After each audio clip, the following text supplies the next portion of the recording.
Hi hello అందరికీ welcome to Harika random captures. ఈరోజు అయితే నేను మునక్కూర పొడిని అయితే చూపించబోతున్నాను. దీంట్లో ఎన్నో పోషక విలువలు కలిగి ఉంటుంది. ఫస్ట్ అయితే మునక్కూర తీసుకొని బాగా వాష్ చేసేసుకొని నీళ్ళలో ఆరబెట్టేసుకున్నాను. తర్వాత ఇలా కొంచెం వేడి చేస్తే బాగా క్రంచిగా అయితే అయిపోతుంది. ఈ మునక్కూర ఏమంటే ఎక్కువ కాల్షియం అండ్ ఐరన్ ఉంటుందన్నమాట. ఇందులో వచ్చేసి విటమిన్ ఏ అండ్ సి ఉంటుంది. ఇది ఫైబర్ రిచ్ అన్నమాట. తర్వాత అయితే కొద్దిగా శనగగింజలు తీసుకున్నాను. దాన్ని బాగా పచ్చి శనగగింజల్ని బాగా కొంచెం ఫ్రై చేసేస్తున్నాను, కొంచెం ఆయిల్ వేసేసి. ఈ జింక్ అండ్ ప్రోటీన్ ఉంటుంది. ఇంకా శనగపప్పు తీసుకున్నాను, పచ్చి శనగపప్పు. దీంట్లో అయితే ఫైబర్ ఎక్కువ ఉంటుంది, ఫిల్లింగ్గా ఉంటుంది అనమాట.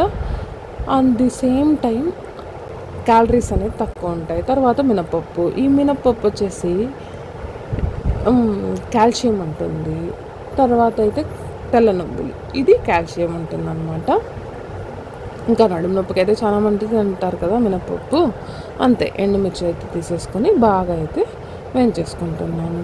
తర్వాత అయితే కొంచెం ధనియా అనేది థైరాయిడ్ పేషెంట్స్కి చాలా మంచిదన్నమాట. బాడీ మెటబాలిజంని బాగా ఇంప్రూవ్ చేస్తుంది అది. తర్వాత కొంచెం జీలకర్ర తీసుకున్నాను, కొంచెం కరివేపాకు అయితే తీసేసుకొని బాగా అయితే ఫ్రై చేసేసుకుంటున్నాను, రెడ్డిష్ ఫ్రై అయితే. ఈ మునక్కూరలో వచ్చేసి పోషక విలువలు ఎక్కువ ఉండడం వల్ల మనం డైలీ తాగే పాలల్లో ఉండే కాల్షియం కన్నా 17 టైమ్స్ ఎక్కువ ఉంటుందంట ఈ మునక్కూరలో కాల్షియం. ఇంకా మనం తీసుకుంటే పెరుగులో ఉండే ప్రోటీన్ కన్నా 8 టైమ్స్ ఎక్కువ ఉంటుందంటే ఈ మునక్కూరలో ప్రోటీన్ అనేది.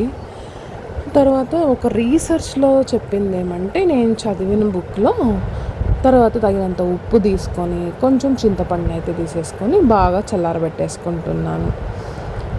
నేను చదివిన రీసెర్చ్లో ఉన్నది ఏమంటే, డైలీ బేసిస్లో 7 grams ఆఫ్ మునక్కూర పొడిని తీసుకోవడం వల్ల 3 months డైలీ వాడడం వల్ల హాట్ వాటర్లో బ్లడ్ షుగర్ లెవెల్ అనేది 13.5% కంట్రోల్ అయిందంట. మరి చూసారా, తప్పకుండా ట్రై చేయండి.